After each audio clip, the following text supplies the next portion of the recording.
decisions. Mr. Speaker, what the Bill of Rights isn't going to do is take away fundamental freedoms, such as the right to wear the suffragette colours in a national parliament, something that I'd like members of that particular party to support in their own chamber. Oliver Hill. Does my right honourable friend agree with me that the Bill of Rights places at the top of the decision-making tree for rights the Supreme Court? And so does our constitutional settlement as regards the devolved nations. So does he agree with me that it's the Supreme Court that we would look to for correct, rightful decisions in this area, as we've just seen in another context? Well, Mr. Speaker, I would agree with the honourable gentleman, and I certainly think it's incumbent on all of us in this chamber to support decisions of the court, as I'm sure all of us do. We now come to Philip Oliver. Thank you, Mr. Speaker. I was delighted to hear the first shipment of British lamb left from Wales to the USA last month. The USA lamb market is estimated to be worth £37 million over the next 5 years, with over 300 million consumers who can now access and enjoy our world-renowned Welsh lamb. Mr. Speaker, it's great that Welsh lamb has now been exported to the United States for the first time in 20 years. The National Farmers Union has set out a detailed strategy outlining its ambition to grow the UK's food, drink and agricultural exports by 30% by 2030.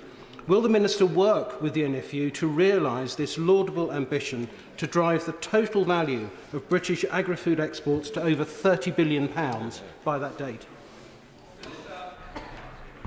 Well, I certainly will, and I look forward to attending the Royal Welsh Winter Fair next week when I'll be meeting the NFU. Wales has a major role in achieving increased exports, and when it comes to lamb, of course, trade deals with the Gulf Cooperation Council, among others, could be key. Shadow Minister Gerald Jones. Thank you, Mr. Speaker, and I too welcome the Minister to his new role. The Minister would know how important lamb exports are to Welsh farmers and the Welsh economy. Exports to the US are indeed a drop in the ocean compared to the damage his government has done with the Australian and New Zealand trade deals. We know his colleague, the member for Camborne and Redruth, said, "I no longer have to put a gloss on what was agreed. Australia was not actually a very good deal. We did not need to give Australia or New Zealand full liberation on beef or sheep. It was not in our economic interest to do so." So, will the Minister now admit his government has sold out Welsh farmers, hasn't it? Yeah. Well, I think he'll recognise that we import more from Ireland than from Australia, and in actual fact, if you look at Australia and New Zealand, their markets are very much in Southeast Asia in terms of rapidly expanding markets. So we need to look at the pros and cons of trade deals, and there are certainly many pros to the trade deals for the British economy. Antoniazzi. Question number 7, Mr. Speaker. Thank you, Mr. Speaker. Wales plays a critical role with 2 of the UK's 3 liquefied natural gas terminals supplying gas through Pembrokeshire to the grid. Wales is well placed to build on this record, with prime sites for new nuclear projects in North Wales and floating offshore wind in the Celtic Sea. We will continue to champion these opportunities across government. Mr. Speaker, off-grid households in Wales, including many of them in my constituency, are still waiting for the announcement on how they will receive support with their rising costs. The ongoing cost of living crisis is not the only issue. People who rely on off-grid energy are hostages to what has become an increasingly unstable market, and it's only set to get worse. And look, Mr. Speaker, at the risk of sounding like a broken record, does the Minister believe it's finally, where the previous government has failed, is it finally time for this government to back new renewable energy like the Swansea Council's Blue Eden Lagoon project and get a grip of a tidal lagoon in Swansea? Thank the Honourable Lady for that question, and I'd be interested to read more about the Blue Eden project. I understand it has had community renewal funding to look at the prospect for that to progress, and I will certainly follow it with great interest. We now come to Chair of the Select Committee, Stephen Crowell. Thank you, Mr. Speaker. At the Welsh Affairs Select Committee this morning, we've been hearing from the Energy Minister on the enormous potential of floating offshore wind to contribute to UK energy security. On a day when Port Talbot and Milford Haven are launching their joint Freeport bid to deliver this new industry. Can I really urge my honourable friend to throw his weight behind unleashing the potential of floating offshore wind in the Celtic Sea? Well, I thank my right honourable friend, and actually had a meeting only yesterday with a developer that is interested in floating offshore wind. It has the potential to contribute massively to the renewable energy requirements that this country requires, and of course South West Wales is absolutely key to that. Lynn Harris. Question 8, Mr Speaker. Mr Speaker, I have frequent discussions with my ministerial colleagues on a range of matters, including the cost of living. And this year I'm very pleased to say that as a result of the autumn statement, this government will be spending £55 billion to help households and businesses with their energy bills. And we've also announced further support for 2023-24, so that the most vulnerable households will continue to be supported. Thank you, Mr Speaker. Swansea East-based charity Faith in Family support 500 households a week who are struggling to pay for food, energy and living costs. Currently, they raise the money to provide vouchers for toys so that children will be able to open a gift on Christmas morning. The Everyone Deserves a Christmas campaign, also based in Swansea, are desperately trying to raise funds to provide festive hampers for these families. Community organisations are doing their bit to ensure that nobody goes without this Christmas. What's the government going to do? Well, firstly, Mr Speaker, I'd like to commend the Honourable Lady for her support for the hamper campaign, and I believe that my own office in the past, possibly as part of the same campaign which she's championed, have sent hampers out, and I'm sure other members may want to do so. As far as the wider issue, of course, we all accept that a Christmas hamper isn't going to solve economic problems.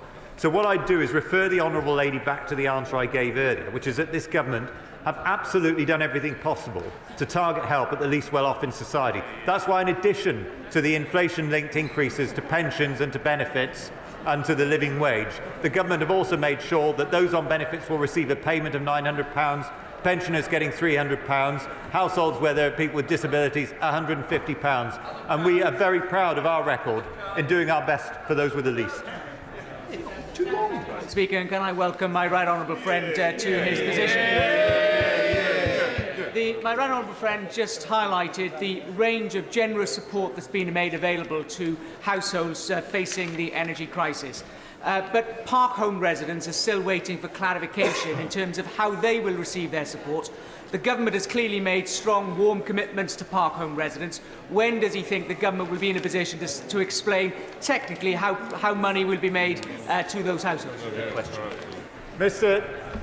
Mr Speaker, I thank the right honourable gentleman for his kind words, and I know that he's raised this issue on a number of occasions. I am told that there are going to be details forthcoming imminently on that particular point, and I'm sure that other colleagues who are more directly involved in this have heard the honourable gentleman's question and will be responding to him very shortly.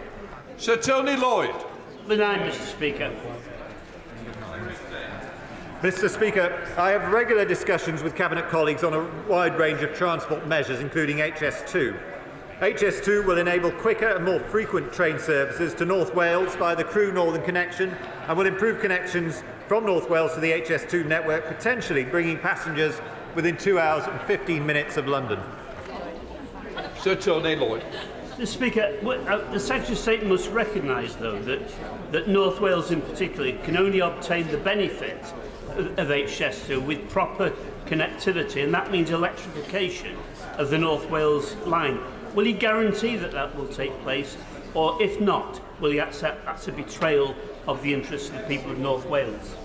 Well, Mr Speaker, I don't necessarily think it would require electrification of the North Wales line. With respect, there are proposals at the moment to make improvements to the North Wales line, which would be more based around changes to signalling, which will allow more trains to run on the track. I don't pretend to be a rail engineer, but the proposal I've seen do not include electrification, but would increase journey times across the North Wales line, and therefore feeding into Crewe would increase journey times between North Wales and London and bring benefits to all passengers. Sir Villiers. Teresa Villiers. Question number 10, sir. Thank you, Mr Speaker. The Right Honourable Member has long championed a deposit return scheme since her time as Secretary of State for DEFRA. DEFRA regularly discussed coordination of the implementation of the scheme with the Welsh Government, and it was an agenda item at the recent Environment, Food and Rural Affairs Interministerial Group which I attended. Teresa Villiers. This is a really important scheme. It will help tackle plastic waste and litter. People want it to be introduced. It'll be much more successful if it's coordinated between Cardiff, Edinburgh and London. Please, from the government, make progress on delivering it right across the United Kingdom. Yeah. Well, I couldn't agree more. Non-aligned deposit return schemes across the UK risk creating barriers to trade, breaking up supply chains, increasing costs to business and reducing the choice and availability of products in Wales. And in recent days I've met the Society of Independent Brewers, British Glass, the Wine and Spirit Trade Association and UK Hospitality to discuss these issues, and I'll be doing all I can to encourage UK-wide coordination. Virginia Crosby. Question 11, Mr. Speaker. Mr. Speaker, I met with officials from the Department for Levelling Up Housing and Communities last week to discuss this very subject. And I feel confident that there are going to be several high-quality bids from Wales. The bidding process closes tomorrow at 6 p.m, and I look forward to the announcement being made early in 2023. Virginia Crosby. Croeso, may I welcome the Secretary of State to his place, and would the Secretary of State join me in thanking all those that support Angus's bid to become a free port, and does he agree that a free port in Wales delivers on our Conservative manifesto commitment and will strengthen Wales's bond with the UK government and our important union? Mr. Speaker, I'm absolutely delighted to agree with the Honourable Lady and indeed to thank all those who've been involved in Freeport bids across the whole of Wales. Freeports have the potential to spread wealth across the areas in which they're established.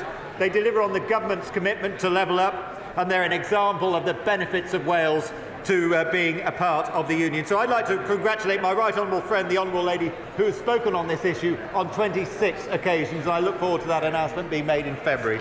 Cole Williams. Speaker, we have seen many claims about the number of jobs that will be created in Holyhead. Can the Secretary of State give me a precise assessment or even a wild guess as to how many jobs will be created, how many of them will be new, how many will be merely transferred from other areas?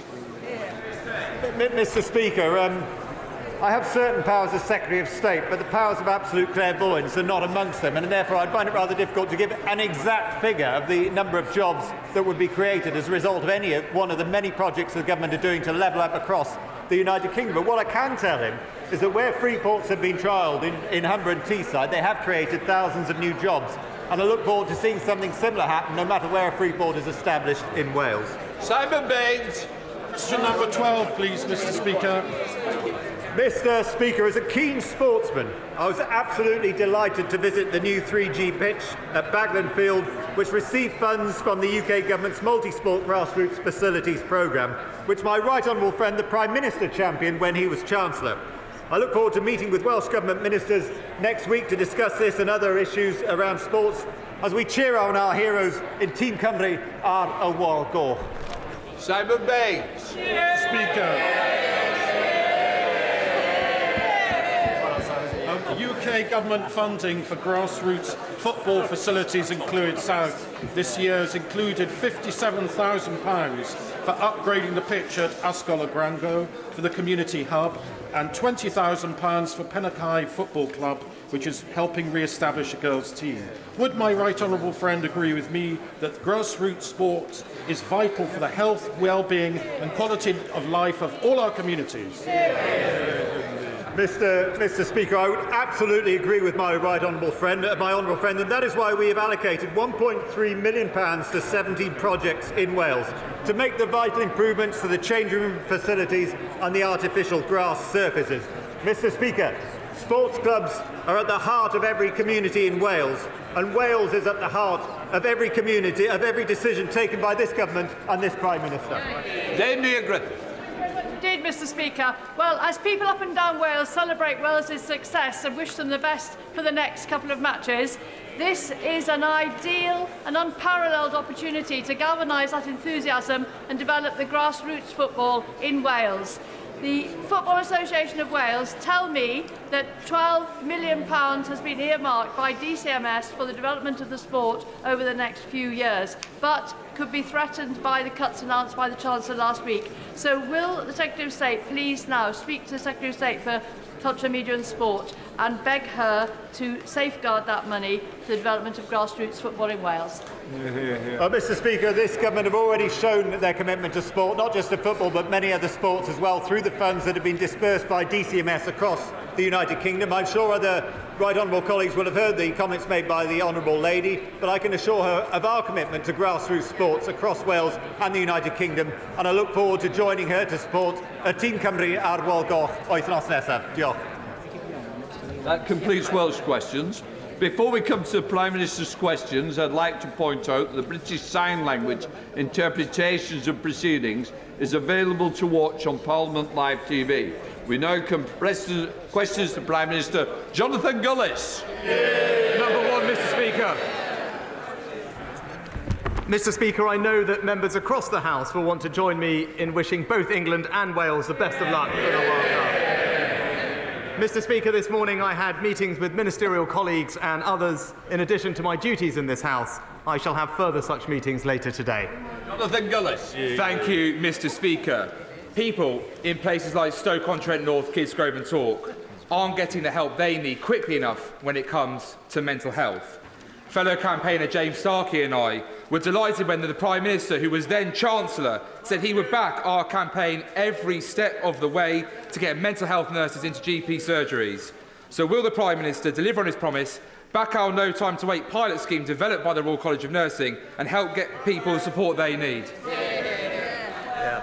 Well, Mr Speaker, can I thank my honourable friend for his continued campaigning on this important issue. I'm pleased to tell him all 1,250 primary care networks in England are entitled to recruit up to 2 mental health practitioners to work in surgeries. I know the BMA and NHS are looking at expanding that, and I look forward to working with him to ensure that his constituents in Stoke get the mental health support and care that they need. We now come to the Leader of the Opposition, Keir Starmer. Thank you, Mr Speaker, and congratulations to England and Wales on their start to the World Cup, and good luck for the rest of the tournament. Mr Speaker, the World Cup doesn't belong to FIFA, and it doesn't belong to the host nation. It belongs to everyone who loves football.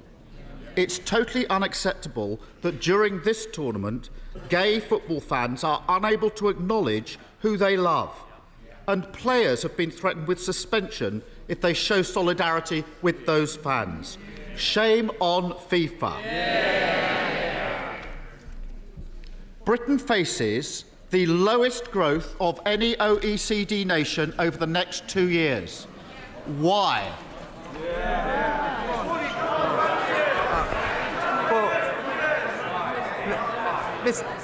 Mr Speaker, this country has experienced since 2010 the 3rd highest growth in the G7. This year, the fastest growth in the G7, and unemployment at a multi-decade low. We're getting on to deliver more growth, Mr Speaker. We're delivering free ports. We're investing in apprenticeships. We're protecting R&D. And if the Labour Party is serious about actually supporting growth, maybe they should get on the phone with their union paymasters and tell them to call off the strike. Mr Speaker, Order. We want to get through Prime Minister's questions, and you're not helping me. Keir Starmer. He's in total denial. We're bottom of the 38 OECD countries who are all in the same boat when it comes to COVID and Ukraine. And he wants a pat on the back. It's like a football manager, bottom of the league at Christmas, celebrating a away draw 3 months ago, and it won't wash. So they don't like their record, that's the problem. So let's try it another way. Why is Britain set to be the first country into recession and the last country out? Mr Speaker, I'm pleased that the right honourable gentleman brought up the OECD report, because it contained actually 3 very important points. Firstly, it made the point that actually in the years following the pandemic, we're projected to have almost the highest growth amongst our peer countries. It also made the point it was crystal clear that the challenges we face are completely international in nature. And thirdly, Mr. Speaker, it supported our fiscal plan because it's credible and ensures sustainability. Now, the right honourable gentleman would have known all of that if he actually read the whole report. But he's not interested in substance. He's an opportunist, Mr. Speaker. In 4 weeks, Mr. Speaker. In 4 weeks, I've strengthened the economy. We've put more money into the NHS and schools. We've delivered a deal. We've delivered a deal to tackle illegal migration. In the same 4 weeks, all we've... Prime Minister, when I stand, you've got to sit down. But can I just say to you, you came to me quite rightly and said to me, we want to get through Prime Minister's questions. I'm going to give short answers. Please stick to what you have. Well, Mr. Speaker, there's only one party that's crashed the economy, and they're sitting there. And I noticed this, Mr. Speaker. I noticed this. He won't say why Britain is set to be the first into a recession and the last out. So I will. 12 years of Tory failure, followed by 12 weeks of Tory chaos. For a decade, they've let our economy drift aimlessly before suddenly cutting the parachute ropes and slamming it to the ground. And because of the changes he's made, a typical household will end up with tax increases of £1,400. They don't want to hear about these tax increases of £1,400. Contrast that to a super wealthy non-dom living here but holding their income overseas. How much more... Order. Mr. Young, I don't need any more. I don't need shouting, don't need pointing. You're meant to be a good example when you sit on this front bench. Because you're the second, don't spoil what you're meant to do. Mr. Speaker, I don't think they want to hear this. Because of the changes he's made, a typical household will end up paying tax increases of £1,400. Contrast that to a super wealthy non-dom living here but holding their income overseas. How much more has he asked them to pay? Just order. As I said to the Prime Minister, I said to the Leader of the Opposition, I've got to get through this list. I need you both to help me and think of other members. Come on. Well, Mr. Speaker, Labour had 13 years to address this issue and did nothing. Nothing. It was the Conservative government that took action and tightened the rules. But the problem with his idea is that it would end up costing Britain money. Not my words, the words of the former Labour Shadow Chancellor. But rather than peddling fairy tales and gesture politics, let's actually tell him what we're doing to deliver for this country. A record increase in the national living wage, protecting millions from energy bills, protecting the pensioners' triple lock. That's what we're doing for this country. Mr. Speaker, if they'd grown the economy at the same rate as the last Labour government, we'd have tens of billions of pounds more to spend on that. And Mr. Speaker, it wasn't a trick question. The answer is he's not asked non-doms to pay a penny more. Every year, he talks about the money. Every year, that's £3.6 billion thrown away because he won't make them pay their taxes here. How many extra doctors could Britain afford with that money? Well, Mr. Speaker, I'm pleased that he brought up doctors, because last week we delivered record increases in funding for the NHS. Not just more doctors, but more nurses, more scans, more operations. That shows our commitment to prioritise the NHS. Not my words, the words of the NHS Chief Executive. Scrapping the non-dom status would allow us to train 15,000 doctors every year. That's what Labour would do. And we can carry on handing out tax breaks to the super rich. Or we can live in a society where people don't have to go private to get a doctor's appointment. It's that simple. He also hands Shell 90p for every £1 they spend drilling, so they haven't paid a penny in windfall tax. Mr. Speaker, you may have seen this week that somebody shredded £10,000 in protest at those propping up an oil and gas giant. But he shreds £10,000 every other minute propping them up. Which does he think is the more absurd? Mr. Speaker, this is the government that has actually put in place an economic plan that will deliver confidence and stability to our economy. And all I've heard from the Honourable Gentleman today, there's no answers, there's no substance, because there's no plan, Mr. Speaker. He talks about the NHS. We're delivering record funding for the NHS, but we can only do that on the foundations of a strong economy. You can't deliver for the NHS unless you have a plan for the economy, and he doesn't have either, Mr. Speaker. Mr. Speaker, every time he opens his mouth, another powerful business voice says he hasn't got a plan on growth. The failure of the last 12 years and the chaos of the last 12 weeks are compounded by the decisions he's taking now. He won't follow Labour's plan to scrap non-dom status. Instead, we've got an NHS staffing crisis. He won't follow Labour's plan to make oil and gas giants pay their fair share. Instead, he hammers working people. And he won't push through planning reform. Instead, he kills off the dream of home ownership. Too weak to take on his party, too weak to take on vested interest. 12 long years of Tory government, 5 Prime Ministers, 7 Chancellors. Why do they always clobber working people?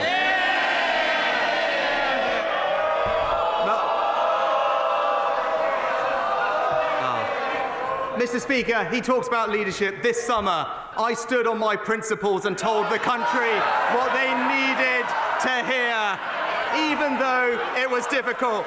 When he ran for leader, he told his party what they wanted to hear. And even now, he says one thing and he does the other. He says he cares for working people, but he won't stand up to the unions. He said he'd honour Brexit, but he tried to have a second referendum. And now he tries to talk tough about immigration, but he promised to defend free movement. You can trust him to deliver for his party. You can trust me to deliver for the country.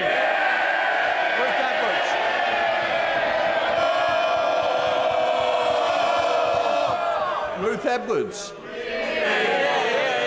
Thank you, Mr. Speaker. As we debate how to best help our constituents with their energy costs, 10 million people in Ukraine are without power due to Russia's barbaric strikes on the country's energy infrastructure. So can my right honourable friend set out what support we will be providing to our Ukrainian allies to help them repair the damage and keep their citizens warm this winter? I'm pleased to tell my honourable friend that I spent time discussing this with President Zelensky at the weekend and talking to Ukrainian families about the impact these awful strikes are having on them. I know the whole House will be proud to know that we're providing millions of pounds of immediate support with generators, shelter and water repairs on top of the 570 mobile power generation that we are donating to power facilities across Ukraine. We're also working with the government to repair critical infrastructure with 8 projects identified by UK Export Finance to be delivered in the near future. We now come to the Leader of the SNP, Ian Blackford. Thank you, Mr. Speaker. I'm sure the whole House will want to join me in welcoming the moderator of the Church of Scotland to our proceedings this afternoon and to thank him for his sermon at St Margaret's this morning. Mr. Speaker, this morning the Supreme Court clarified a point of law, but the very point of democracy in this union is now at stake, and democracy will not be denied. Because whether Westminster likes it or not, last year the people of Scotland voted for a Scottish Parliament with a majority and the mandate to deliver an independence referendum. The Prime Minister has every right to oppose independence. He has no right to deny democracy to the people of Scotland. If the Prime Minister keeps blocking that referendum, will he at least be honest and confirm that the very idea that the United Kingdom is a voluntary union of nations is now dead and buried? Well, Mr. Speaker, let me start by saying we respect the clear and definitive ruling of the Supreme Court of the United Kingdom. And what I would say to the honourable gentleman, firstly, I am looking forward to also seeing the moderator of Scotland tomorrow. And I think that the people of Scotland want us to be working on fixing the major challenges that we collectively face, whether that's the economy, supporting the NHS, or indeed supporting Ukraine. Now is the time for politicians to work together, and that's what this government will do. Ian Blackford. Mr. Speaker, it is right that we respect the decision of the court. But the Prime Minister can't claim to respect the rule of law and then deny democracy in the very same breath. If democracy is to matter, if elections matter, then mandates matter. Since 2014, the Scottish National Party has won 8 elections in a row. Last year, we won a landslide. The Scottish Parliament now has the biggest majority for an independence referendum in the history of devolution. The Prime Minister doesn't even have a personal mandate to sit in 10 Downing Street. What right does a man with no mandate have to deny Scottish democracy? But, Mr. Speaker, when it comes to Scottish democracy, I'm pleased that the Scottish Government has one of the most powerful devolved assemblies anywhere in the world. And I'm pleased, and I was pleased very shortly after becoming Prime Minister to be the first Prime Minister in over a decade to attend the Council, to sit down with the First Minister, to explore ways in which we can work together with the Scottish Government to deliver for the people of Scotland. Whether that's delivering our growth deals, delivering free ports, or ensuring that the £1.5 billion of extra Barnet money can go towards supporting public services, that's what we're committed to doing in Scotland. Gareth Johnson. Mr. Speaker, last month, Just Stop Oil clambered up the Dartford crossing, causing chaos for days. They then attacked artworks, the M25, and anything else to cause misery and mayhem. These people are not protesters, they are criminals. Will the Prime Minister therefore consider making Just Stop Oil a prescribed organisation so that they can be treated as the criminal organisation they actually are? Mr. Speaker, the kind of demonstrations we've seen recently disrupt people's daily lives, they cause mass misery for the public, and they put people in danger.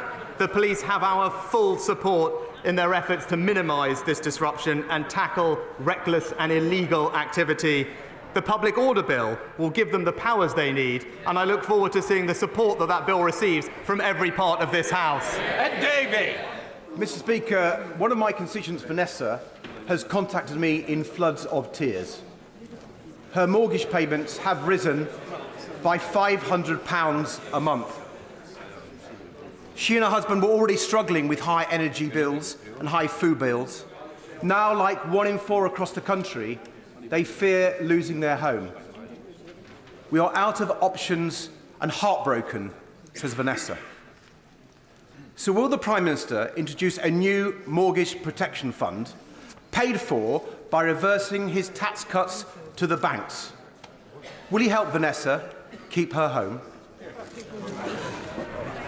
Mr. Speaker, I'm deeply sorry to hear about Vanessa's circumstances, and I want her to know that the plan that the Chancellor announced last week will help families like hers up and down the country, because it's the right plan to tackle inflation, to limit the increase in mortgage rates and ensure confidence in our economy. There is specific help that the Chancellor announced, offering low-interest loans to those owners on benefits to cover interest on mortgages of up to $250,000. The Chancellor is also meeting with mortgage lenders in the coming weeks, and we will continue to do all we can to support those homeowners who are struggling with their payments. Craig Tracy. Thank you, Mr. Speaker. I recently took part in the Pitching In campaign, which promotes grassroots sports and also celebrates the volunteers who make it possible every week. So would the Prime Minister join me in thanking those volunteers for the incredible work they do?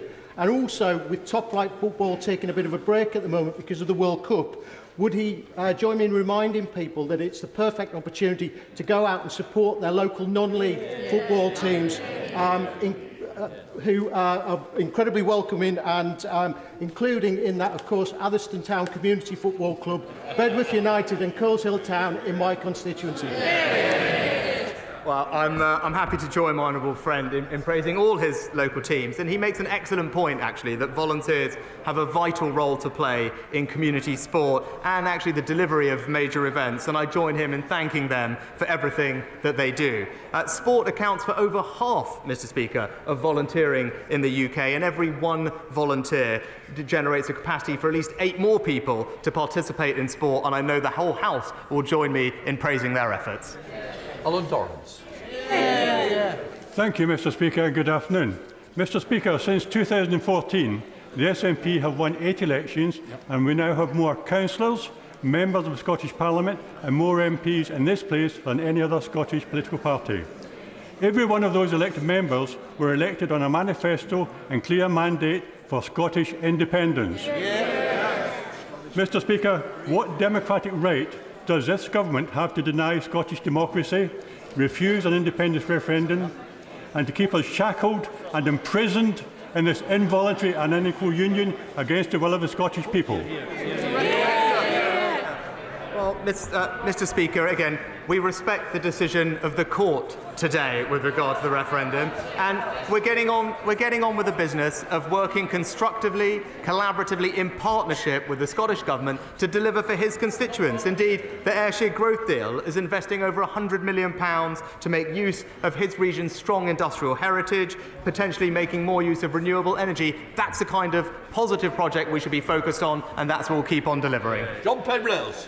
Mr. Speaker, the Prime Minister has rightly promised to recruit a successor to Lord Geit as his ethics advisor promptly. But would he accept that threats to integrity are often broader than the job description of the Prime Minister's advisor on the Ministerial Code? And will he therefore commit to introduce the additional measures in the new 5-point integrity plan on topics like lobbying and conflicts of interest, developed with organisations like Transparency International and Spotlight on Corruption, to show he will walk the talk and put party integrity and government integrity at the heart of our democracy? Well, I thank my honourable friend for his comprehensive and thoughtful suggestions. As he acknowledged, he knows that I've committed to appointing an independent advisor on ministerial interests, and I very much look forward to studying his other proposals in proper time. Chris Law. Mr. Speaker, just 3 months ago, this appointed interim Prime Minister said in Scotland, and I quote, "We live in a union, which is of course there by consent and by democracy." And added, "I accept that." Well, Mr. Speaker, by their consent and by democracy, the Scottish people have already voted by a clear majority in the Scottish Parliament to have their say through a referendum on the independent future for Scotland. So it begs the ultimate question, Mr. Speaker. Can this Prime Minister tell us if he accepts Scottish democracy? And if so, how that's compatible with today's Supreme Court ruling that clearly exposes the myth that the UK is a voluntary union and is upheld by consent? Mr. Speaker, at a time like this, the Scottish people want to see their governments working together on the things that matter to them, and I believe that that is possible. And actually, he should know this, Mr. Speaker. In his own constituency, we've been able to support culture and tourism, working together to bring the V&A to Dundee. That's an example of a positive project. It demonstrates the benefits of the union, and that's what we'll keep on delivering. Sir Paul Burrisford. Thank you, Mr. Speaker. My right honourable friend will be aware that the government provides a slim financial support across 5 firms for small modular reactors. A few other countries have woken up and are seriously investing in SMRs. As Sizewell will not be running until 2031 at the earliest, should we not be doing the same? No, my honourable friend actually makes an excellent point, and hopefully he was heartened to hear what the Chancellor said last week, that we want to crack on with our overall nuclear programme. And I think he's right to acknowledge that small and advanced nuclear reactors have the potential to play a key role in that nuclear programme alongside projects like Hinkley and Sizewell. That's why we've allocated £385 million to support them, and like him, I'm keen to see progress as soon as possible. Dr. Philippa Whitford. Thank you very much, Mr. Speaker. During the 2014 referendum, we were told that Scotland was an equal partner in a family of nations. Yet the disaster that is Brexit was forced on Scotland against our will, and we see devolution wound back by legislation such as the Internal Market Act. So if the Prime Minister still claims the UK is a voluntary union, can he explain the democratic route by which the people of Scotland get to make a choice over their own future? Well, Mr. Speaker, the UK is a collaborative and constructive union that is delivering for the people of Scotland. Even in Ayrshire itself, where we're working collaboratively with the Scottish Government to invest in aerospace, advanced manufacturing and space. Those are the types of activities that will bring tangible benefit to the people in her region, and that's the right focus for the Government. Angela Adams. Thank you, Mr. Speaker. As a North Yorkshire MP, my right honourable friend will know how crucial bus services are to our communities. Last month, Arriva stopped the only bus between Selby and Doncaster, meaning that 40 Selby College students had to find, at very short notice, alternative transport to get to college. Thankfully, the college itself stepped in to resolve the situation.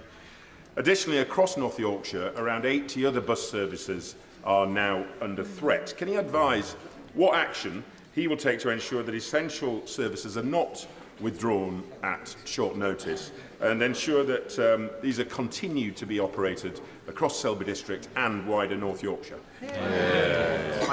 My right honourable friend is absolutely right, and he knows that I share exactly the same challenges that he faces in our rural areas of making sure that our constituents have access to the bus services they need. I'm pleased that the Chancellor's allocated funding for extra bus services across the country, and I look forward to working with him to ensure that that money finds its way to rural areas like North Yorkshire to provide the connectivity that's so important for people to have opportunity and get access to public services. Olivia Blake.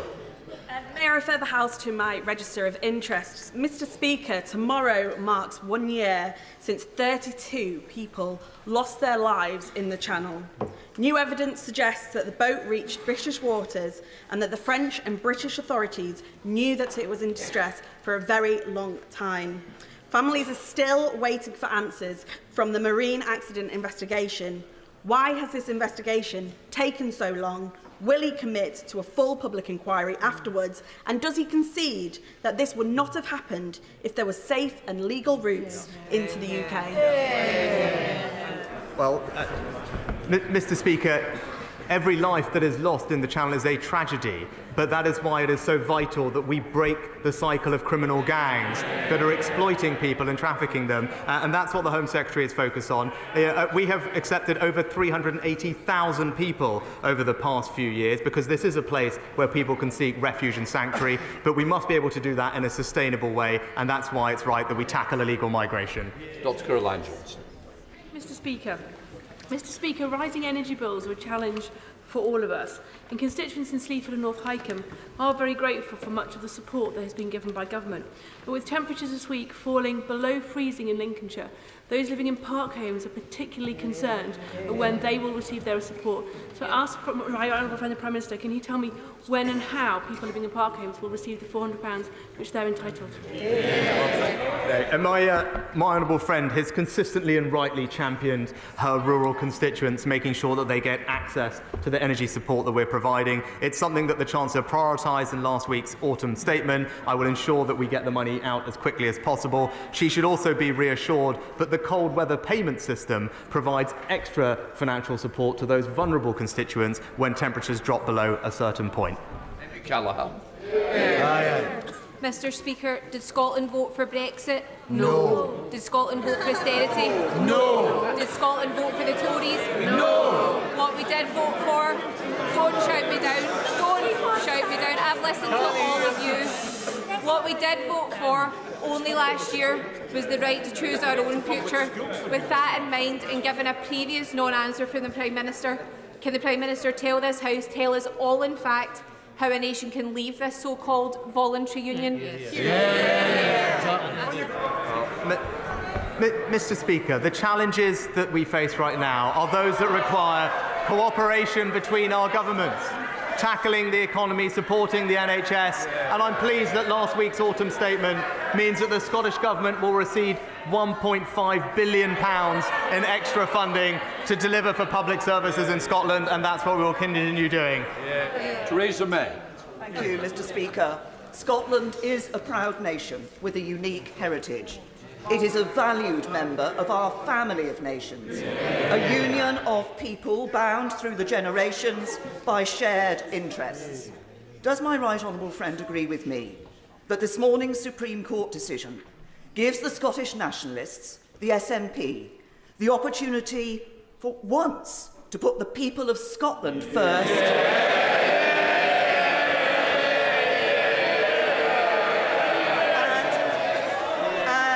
And end its obsession with breaking us apart.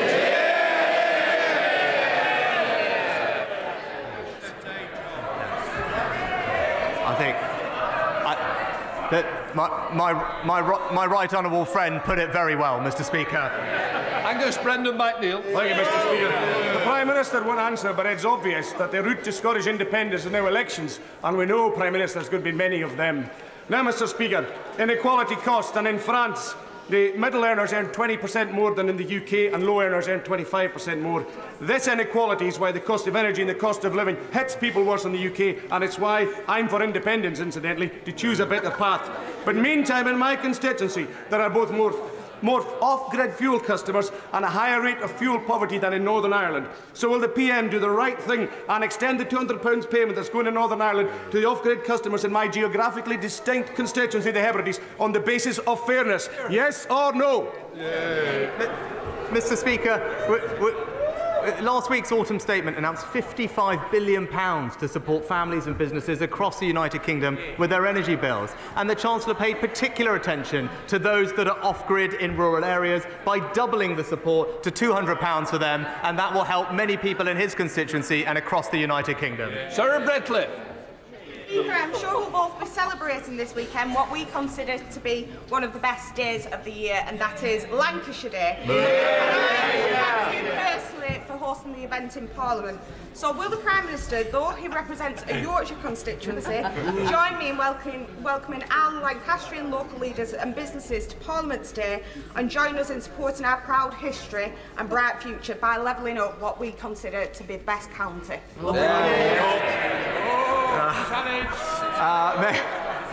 May I offer my best wishes to my honourable friend, and indeed to you, Mr. Speaker, for Lancashire Day. And I can put local rivalry aside on this occasion to join her in thanking Lancastrians for their contribution to our country and to wish her the very best for today's event. Mr. Oswald. Mr. Speaker, what we've heard from the Prime Minister today is, in essence, that no matter how Scotland votes, Westminster will decide. Yep. But democracy demands differently to that. Mr. Speaker, the late Canon Kenyon Wright said, what if that other voice we know so well says, we say no and we are the state? Well, we say yes and we are the people. And it is the people in Scotland who have to be heard. This place can't stand in the way of democracy. And if this Prime Minister with no mandate thinks it can, is he seriously telling us that this is a voluntary union of equals?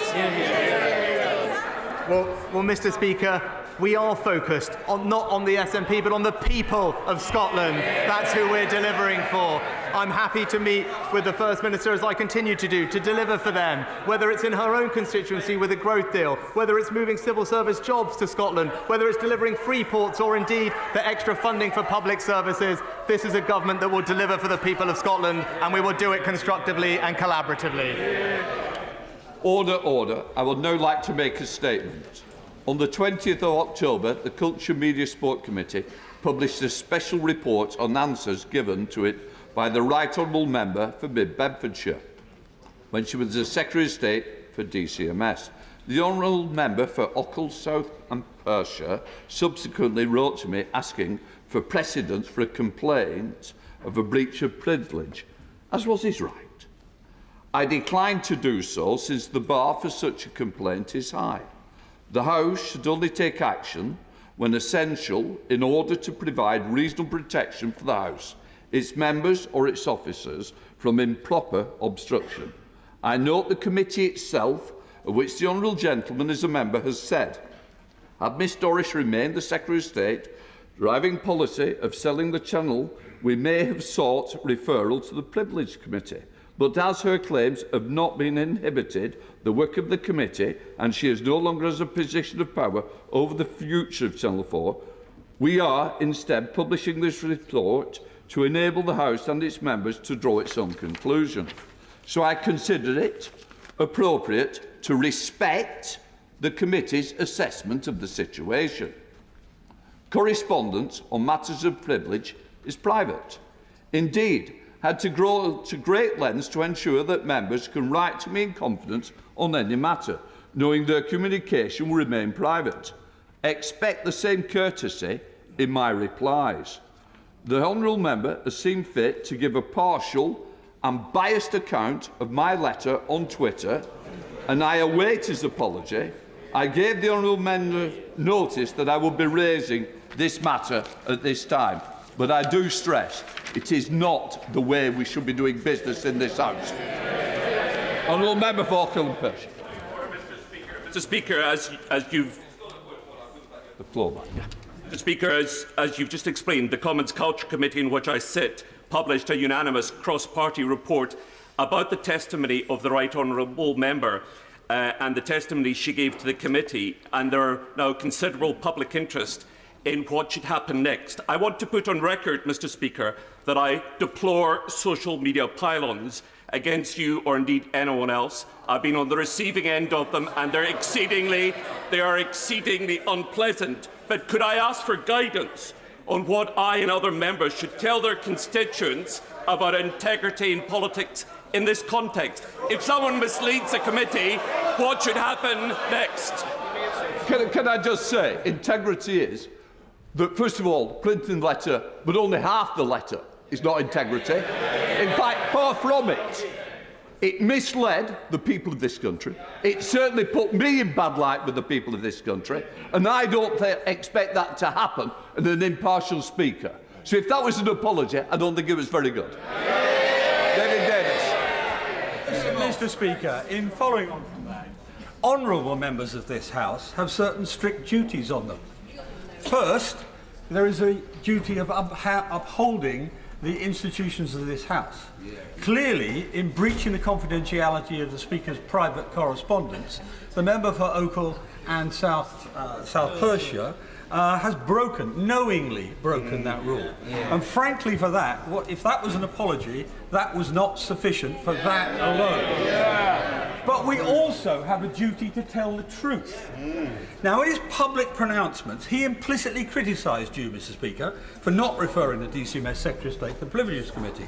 But you were simply following the convention of agreeing with the DCMS Select Committee, of which he is a member. And when they decided not to refer, there was no minority report from him. There was not even a vote against from him. It was a unanimous vote. So what he was trying to do, Mr. Speaker, was to blame you by his partial release of his letter, and he was leading the public to believe that somehow you made this decision against the wishes of the committee. The rules of this House do not allow me to assert whether I view the misleading of the public as deliberate. So the House can make its own judgment on that. But this miserable half apology was completely inadequate for the breach of this measure. I'm going to leave it there for today, and I hope the Honourable will consider the way he's put his own part. Now I come to the urgent question. I'm going to let members leave before I close.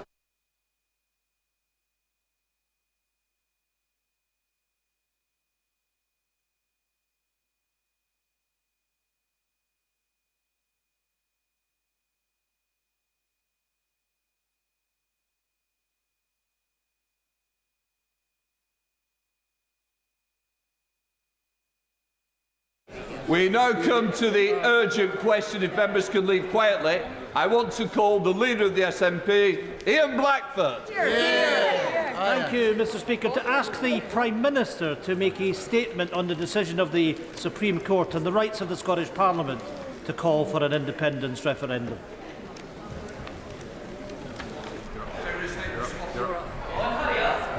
No.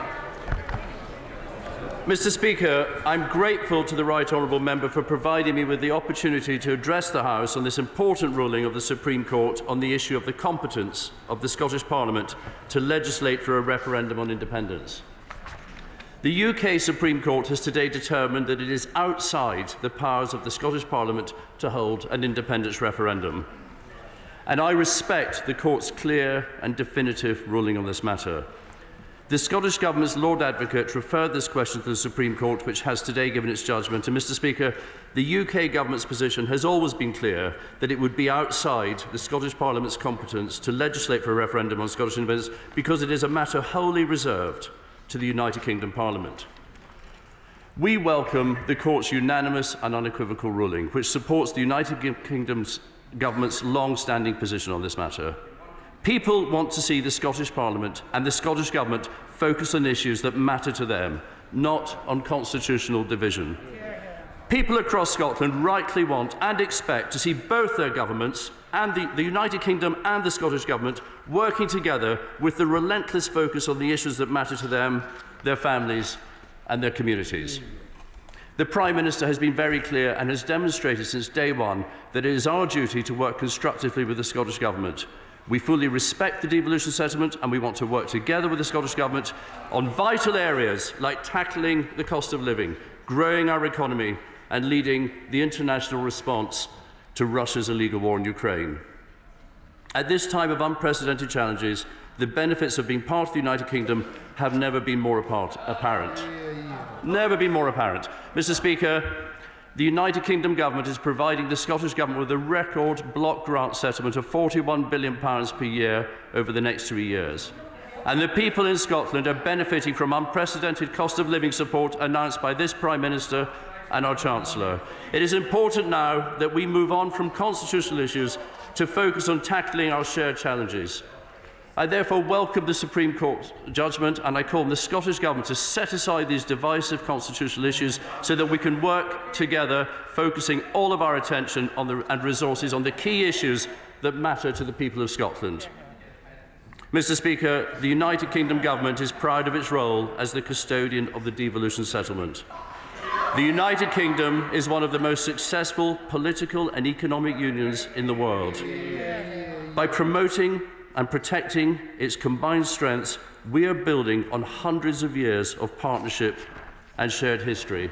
And Mr Speaker, I'd conclude by saying that when we work together as one United Kingdom, we are safer, stronger and more prosperous. Ian Blackford. Thank you, Mr Speaker, and thank you for granting this urgent question. It is right that the UK Government answers questions today and answers them quickly, because this morning the Supreme Court dealt with a question of law. There is now a massive question of democracy. Hear, hear. Some of the Westminster parties are already widely celebrating this morning's decision, but I think it's safe to say that their thoughtless triumphalism won't last very long. Because this judgment raises profound and deeply uncomfortable questions about the basis of the future of the United Kingdom. The biggest question of all is how the Prime Minister can ever again repeat the myth that the United Kingdom is a voluntary union of nations. In 2014, the Smith Commission made it clear that, and I quote, "Nothing in its report prevented Scotland becoming an independent country should the people of Scotland so choose." If that is true, if his government is still committed to that promise, will he urgently amend the Scotland Act to ensure that the Scottish people have the right to choose our own future? If he fails to do that, is he deliberately choosing to deny democracy? Because a so-called partnership in which one partner is denied the right to choose a different future, or even itself to ask the question, cannot be described in any way as a voluntary or even a partnership at all. Mr Speaker, what today's decision does is cast focus on the democratic decisions of the Scottish people. Since 2014, the SNP has won 8 elections in a row. We have secured multiple mandates. The question is, How many times do people in Scotland have to vote for a referendum before they get it? The more contempt the Westminster establishment shows for Scottish democracy, the more certain it is that Scotland will vote yes when the choice does come to be made. Absolutely. Because Scotland didn't vote for Brexit. We didn't vote for a new age of Tory austerity. We didn't vote for this Prime Minister. And we haven't voted for the Tories in Scotland since 1955. What we did vote for was the choice of a different future. If Westminster keeps blocking our democratic decisions, lawfully and democratically, Scotland will find a way out of this union. Mr. Speaker, I would raise a couple of points to the Honourable. This idea that there was a mandate delivered in 2021 in the holiday elections is completely misleading. As the First Minister herself said in an interview in the Herald, that parties, and this is when she thought that the former First Minister, their leader, previous leader Alex Salmond, was gaming the system with his party Alba. She very clearly said that parties should stand on both the list and first past the post constituency system. And the Greens did not fulfil that, neither did Alba. So let's be clear, in the 22 Holyrood elections, the so-called mandate, less than 1/3 of the Scottish electorate voted for the SNP. Shadow Secretary of State for Scotland, Ian Murray. Very much, Madam Deputy Speaker. Can I begin by thanking the Supreme Court for examining this case in detail, for reaching an unanimous decision and for doing so in a speedy manner. I also want to thank the Scottish Lord Advocate for referring this case to the Supreme Court. She was right not to allow it to be lodged in the Scottish Parliament before seeking legal clarity on this matter, and we are all in a better place now for that clarity having been put forward. The Supreme Court's ruling is absolutely clear and concise. The leader of the SNP has just accused those who are against independence of triumphalism today. Nothing could be further from the truth. We are deeply disappointed and angry that our politics in Scotland is paralysed by this constitutional grievance.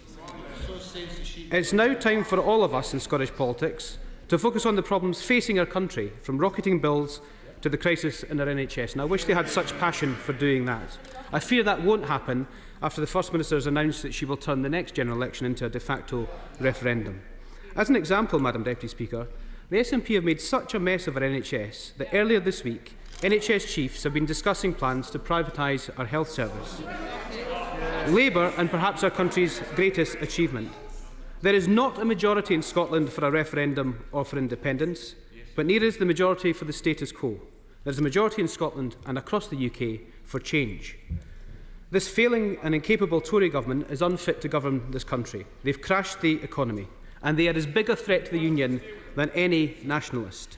People in Scotland and across the UK are sick of watching their incompetence, our national standing falling in the world, and working people paying for their decisions. But change is coming. It's coming with a UK Labour government that will bring economic growth, raise living standards, and restore our nation's place in the world. So does the Secretary of State agree with me that change is indeed coming, and Scottish voters will lead the way by kicking his government out of office and helping to elect a UK Labour government?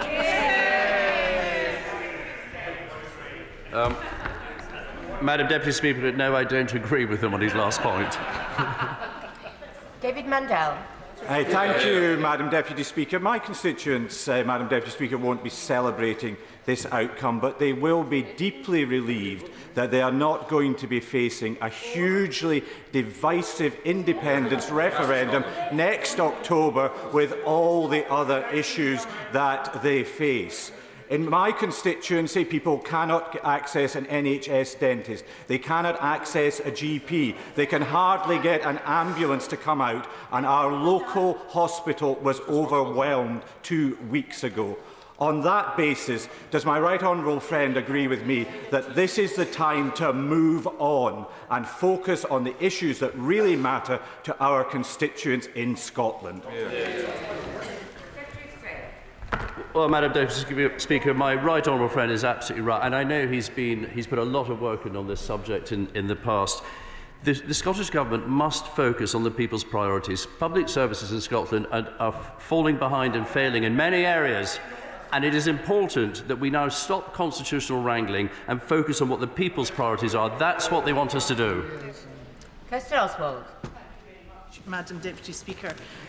Madam Deputy Speaker, democracy denial is not a good look. No. We've had repeated non-answers. We've had repeated assertions from the Tory benches today that they somehow know better than the people of Scotland what they want. And now we've had an extraordinary suggestion from the Secretary of State that we somehow don't have a mandate. None of these things are correct. None of these things deal with the crux of this issue, which is a fundamental issue of democracy and whether this really is a voluntary union. Is the Secretary of State going to stand up for democracy or not? I do stand up for democracy. As I said, in the Holyrood elections last year, less than a third of Scots voted for the Scottish National Party, and in current polling shows that less than a third of Scots want another independence referendum. Ian Stewart. Thank you, Madam Deputy Speaker. Now that we have clarity from the Supreme Court, can I urge my right honourable friend to redouble his efforts to work with the Scottish Government and with local authorities in Scotland to deliver on the issues that matter to people. My experience as 2 years in the Scotland office is that there is that appetite to work together on welfare, where there's shared responsibility, on the city deals and many other issues. That's what we should be focusing on, not more divisive referendums. My honourable friend is absolutely right. It's not just what's in front of us, but what's behind us. The furlough scheme, which supported 900,000 jobs during the pandemic, the £1.5 billion of Barnett support that was announced by the Chancellor in his autumn statement, and the things in front of us, not just the growth deals, but free ports and the forthcoming cost of living support. Pete Wishart. Speaker, this ruling is bad for them, and I don't think they actually quite see this yet. What this ruling does is to confirm to the Scottish people that there's no legal or democratic route to a referendum, and all it will do will be infuriate the Scottish people and make sure that they don't have their demands for Scottish democracy in place. What we've not had is the how. How do we now get to a referendum if the legal and democratic means are closed? The Prime Minister was asked, he's now been asked, will he now please answer? Yes, Madam Deputy Speaker, I will answer very simply. In 2014, there was a consensus between both governments, all political parties and Civic Scotland. Those are not the circumstances today. Sir Bernard Jenkins. Thank you, Madam Deputy Speaker. May I just point out to my right honourable friend that it was in fact the United Kingdom Parliament that gave Scotland a referendum in 2014. Oh yes, oh yes. And then does he recall that the SNP then said this was a once-in-a-generation decision? Has he ever known a generation pass so quickly in just 8 years? And could it be that the SNP actually prefer campaigning for a referendum they cannot have because they want to distract attention from the failures of the Scottish Government on schools, on health, on procurement of ferries and on many, many other issues? Well, my honourable friend is absolutely right, and he only makes points that many of the commentariat make in the Scottish media. Alistair Carmichael. Thank you, Madam Deputy Speaker. The judgment today puts the point beyond any measure of doubt, and I think that is to be welcomed. I also welcome the announcement from the Scottish Government that they will respect the judgment of the Court, because for governments to respect the rule of law is very important. We shall hold them to that commitment in the future. Will the Secretary of State, however, give me an assurance that in demanding respect for the rule of law from others, the government of which he will be his part will do the same thing going forward? Yes. David Duckett. Thank you very much, Madam Deputy Speaker. And I too welcome the unanimous ruling by the Supreme Court today and respect that judgment, as I believe everyone else in the House have already said they share. Would my right honourable friend agree? He already has pointed out the current polling, the results of past elections not showing a majority of voters in Scotland favouring independence-supporting parties, does he agree that democratic mandate has not? There is no evidence that has changed since 2014. Yes, my honourable friend is absolutely right. The majority of voters in Scotland vote for parties that support the Union. Joanna Cherry. Madam Deputy Speaker, the United Kingdom Supreme Court have answered a legal question this morning, not a political one. And the lesson of history is that a nation's exercise of its right to self-determination can be delayed but not denied. So, can the Right Honourable Gentleman answer the question that the Prime Minister could not or would not answer? And it's this. If people living in Scotland continue to elect a majority of pro-independence MSPs and MPs who support a second independence referendum, what is the democratic route to realising that mandate? Well, as I've pointed out before, it is not the case that a majority of the Scottish electorate have voted for independent supporting parties. Alan Cairns. Thank you, Madam Deputy Speaker. I welcome today's the clarity that today's judgment has been provided by the Supreme Court. But does my right honourable friend agree with me and share my concern that the constant political wrangling and doubts over Scotland's constitutional status and the capacity of holding a referendum and the prospect of holding a referendum will constantly undermine Scotland's attractiveness to private investors, that will create jobs, create wealth and prosperity that people in Scotland rightly deserve? Yes, I mean, as a businessman before I came into this place, I agree with my honourable friend that it is unattractive to investors when there is uncertainty and a cloud hanging over Scotland on this matter. Far better the Scottish Government put it behind them now. The ruling is very clear, and we move forward to building the Scottish economy for the benefit of all the people in Scotland. Stephen Flynn. Thank you, Madam Deputy Speaker. We sit here in this House knowing that Scottish politicians will only ever make up a fraction of the seats. We have a UK government that the people of Scotland didn't vote for, indeed a UK Prime Minister that nobody has voted for. So, bearing all that in mind, can I ask Westminster's man in Scotland to name just one scenario under which he would agree to the people of Scotland being able to determine their own democratic future? Well, as I've said in my answers before, the route to a referendum is when there's consensus between governments, across political parties and across Civic Scotland, as there was in 2014. That is not the case now. Now, the UK government wants to focus on the Scottish economy, on creating free ports, on supporting people in the cost of living and getting on with the day job, which is what I think the Scottish Government should do. Richard Graham. Madam Deputy Speaker, as someone of Scottish descent, can I just say that there are many of us living in the United Kingdom across the 4 separate territories who have an enormous fondness and love for Scotland. And when I have been visiting Scotland, for example, to the European Marine Energy Centre in Orkney, which I noticed, by the way, that the leader of the SNP here in Westminster has never visited himself, or whether I'm visiting Nova outside Edinburgh or the Rosyth shipyards, this is to support great businesses based in Scotland doing exciting things which the United Kingdom can promote abroad for the benefit of all of us, and surely that is the most important thing that all of us today could focus on. My honourable friend makes a very good point, and to his initial remarks, we are a family of nations and we are a nation of families. Marion Fellows. Thank you, Madam Deputy Speaker. I'm a bit puzzled. Why does this government, which doesn't have a mandate in Scotland, continue to refuse the right for the Scottish people to hold a referendum as things have changed enormously since 2014? Madam Deputy Speaker, because this government believes that the Scottish people's priorities are to see the two governments working together in a collaborative and constructive partnership. Jerome Mayhew. Speaker, the SNP mistake their obsession with independence as the obsession of the people of Scotland. But we've already heard that's simply not the case. Yeah.